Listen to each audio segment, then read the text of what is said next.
նախարար դուք հանդիսանալով Հայաստանի Հանրապետության քաղաքացիության շնորհման ինստիտուտի համակարգողը, մեկնաբանեք, ինչպես կմեկնաբանեք, երեք հայտնի դարձավ, որ ուժեղ Հայաստան կուսակցությունը իր վարչապետի թեկնածու Սամվել Կարապետյանն է, ով մի քանի երկրի քաղաքացիություն ունի, ինչպես կմեկնաբանեք սա, ու երկրորդ հարցը, դեռ նշեցիք, որ 24 թվականին շուրջ 80%, 25 թվականին շուրջ 80%-ով, 25-ի համեմատ թմրանյութերի շրջանառությունից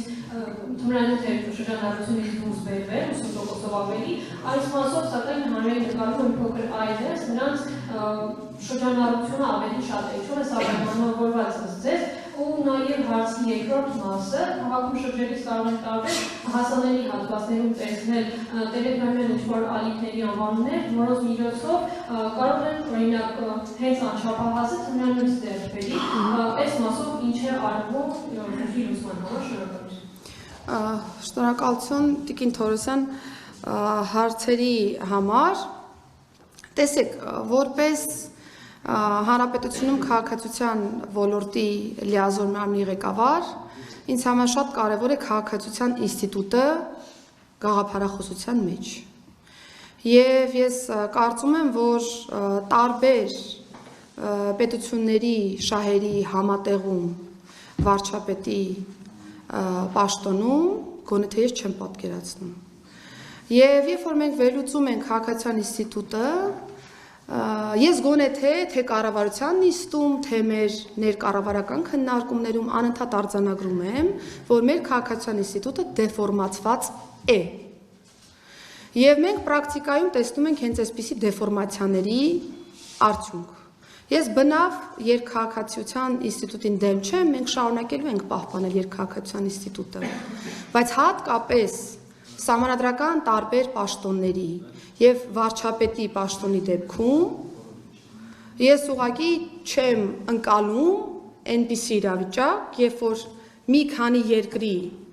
քաղաքացին կարող է լինել Հայաստանի Հանրապետությունը վարչապետի թեկնածու եւ որի շահերի կենտրոնը կլինի միայն Հայաստանի Հանրապետությունը։ Վարչապետի պաշտոնում առհասարակ ես պատկերացնում եմ այնպիսի թեկնածուի, ում շահերի կենտրոնը միայն Հայաստանի Հանրապետությունն է։ Մի քանի երկրների քաղաքացի լինելով, պիտի նկատի ունենանք, որ այդ քաղաքացիությունը արհեստական երևույթ չի, դա զուտ անձնագիր չի, դա զուտ թուղթ չի։ Քաղաքացիություն ստանձնելով դու երդվում ես լինել հավատարիմ տվյալ պետությանը, նվիրվել տվյալ պետությանը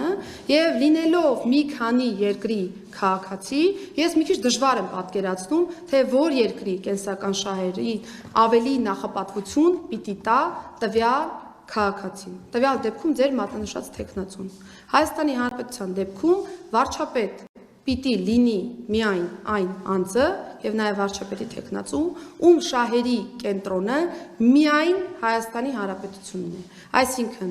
միայն Հայաստանի Հանրապետության քաղաքացի հանդիսացող անձի մասին եմ ես խոսում։ Իսկ ինչ վերաբերում է տարբեր իրավական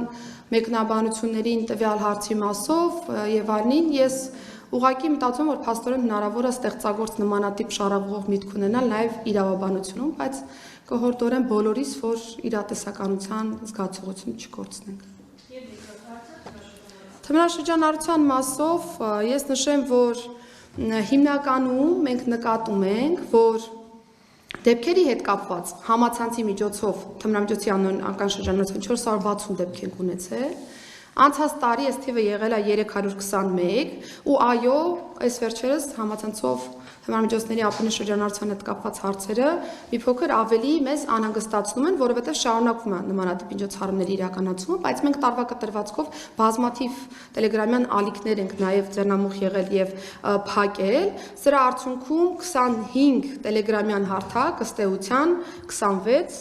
ինձ պարոն Սարգսյանը հուշում է, որ 26 տելեգրամյան ալիք ըստ էության մենք կարողացել ենք արգելափակել, բայց այստեղ նաև խնդիր ունենք նմանատիպ միջազգային պլատֆորմների հետ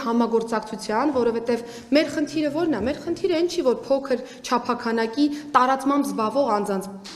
որսանք, հա, ճակերտավոր այսպես ասեմ, եւ վարույթներով անցկացնենք։ Մեր խնդիրը հիմնական կազմակերպիչներին, ներմուծողներին, արտադրողներին իդենտիֆիկացնելն է եւ ավելի մեծ աշխատանք տանելն է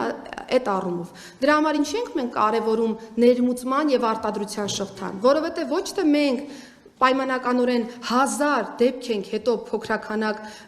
վարույթ անում, ուսումնասիրում, հասկանում ով օգտագործեց, ով իրացրեց եւ այլն, այլ մեծ խմբականակով մի քանի կիլոգրամանոց փաթեթներն ենք հիմնականում արգրավում եւ թույլ չենք տալիս հետագա մանր խմբականակների տարածումը։ Այս գաղափարաբանական փոփոխությունն է, որ մեզ թույլ է տալիս ավելի մեծ ջանք ներդնել ավելի բարդ խնդրի վրա, բայց դրանով լուծել շատ խնդիրներ, քան հետո ուղղակի գեներացնել ավելի շատ խնդիրներ եւ ամբողջ քրեական ոստիկանության ռեսուրսը ջլատել ու ուղղել տարբեր մանր դեպքերի բացահայտմանը, ելի կորցնելով հիմնական դերակատարներին։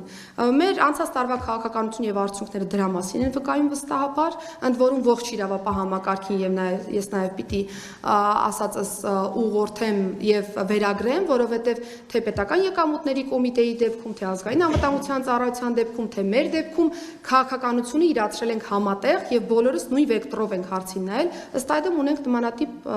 դրական արդյունք, բայց պիտի շարունակենք այս նույն ռազմավարական մոտեցումը շարունակել եւ ավելի կենտրոնանալ համացանցի միջոցով կատարված դեպքերի վրա եւ դրանց ավելի մեծ բացահայտման վրա։